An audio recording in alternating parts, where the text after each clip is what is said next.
And here is the second car. Again, they just moved down from another state, so they brought their 3 dogs, and it accumulated a lot of pet hair, as you can tell. And again, there's some drool, if you can tell, that's all drool right there. And more of the loveliness of what the dogs left behind. The good news is that the leather seats are actually not that bad. They didn't drool, there's nothing on them because they're folded down the entire time. So that's a relief. I just need a quick little cleaning and we should be good to go. Again, if they had drooled and peed in this, then that would have been very problematic. But so far, not that bad to clean up the leather. So again, in the seam, there's a bunch of gunk stunk in there. So gotta pay attention to that. So you want to always open up the seams and see what you can find.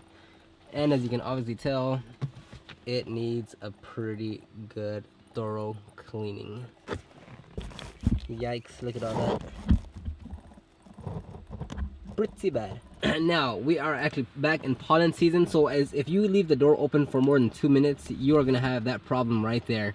So as I work and I'm finishing up, I try to only keep one door open at a time, so that way pollen doesn't completely drench the inside of the car again. So my guesstimation is I'll take around 4 hours to complete this car, 4 maybe 5-ish hours. Most of it's going to be vacuuming. Again, the leather isn't that bad, so a quick little cleaning with the brush will tidy that up.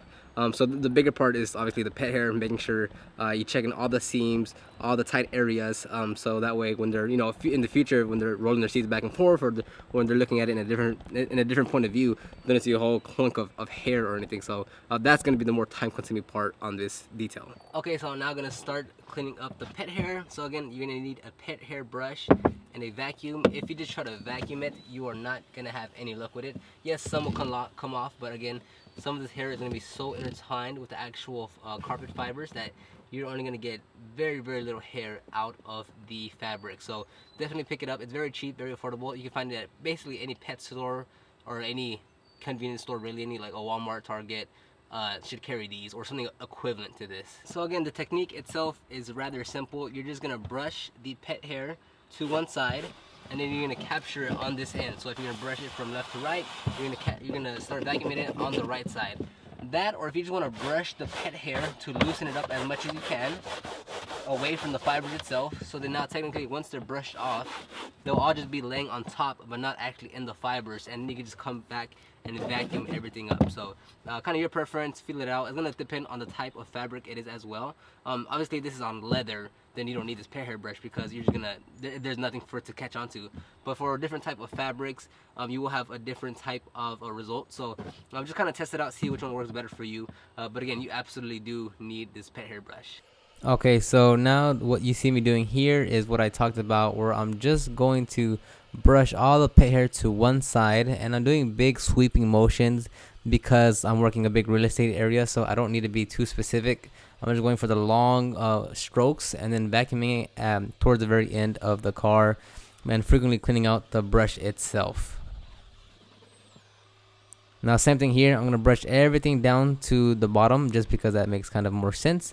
So I'm going to brush and brush. I'm not trying to go after everything again, I'm just trying to get the initial pass of most of the pet hair. And same thing here, the different side, just sweeping motions, sweeping it to one side, vacuuming it up, vacuuming my brush so it stays clean and it's not throwing pet hair everywhere, and just rinse and repeat throughout the entire process. So I'm gonna brush, I'm gonna brush to one side and vacuum, and it's a real tedious process. And that's probably the key thing you have to keep in mind here, is that you just need patience more than anything with pet hair. Again, you're not gonna get 110% of it out. It's really not realistic unless you literally want to spend an entire day going at the pet hair. So if you are doing this as a business, explain that to the customer before you get started, that not all of it's gonna come out. Okay, this is what we have so far after several passes with the pet hair brush, after agitating a little bit with APC and a brush to scrub, and then vacuuming again. This is the final result. Again, these type of fibers are really problematic. They are very difficult to work with. So again, we did remove a bunch of pet hair, but there's still a lot of pet hair remaining. Again, much better improvement than how it was originally, of course, but there is still quite a bit of pet hair. And it's really in there. I mean, this type of fiber is just such a problem. It really likes to catch on to those hairs. And again, I mean, I've passed by it multiple times with a pet hair brush, with a scrub brush, with the vacuum, and this is the result that we get. Now technically I could keep on going. I could keep on going with the pet hair brush. I could keep on scrubbing it with the upholstery brush and APC and vacuuming it up. But at this point, I'm only going to keep on moving marginal pet hair. Just I'm not, at this point it's not gonna make much of a difference if I do 2-3 more passes, because I'm only gonna pick up so little hair now that, I mean, you'll see an improvement, but you still won't get all of them out. So again, this is another 80-90% removal.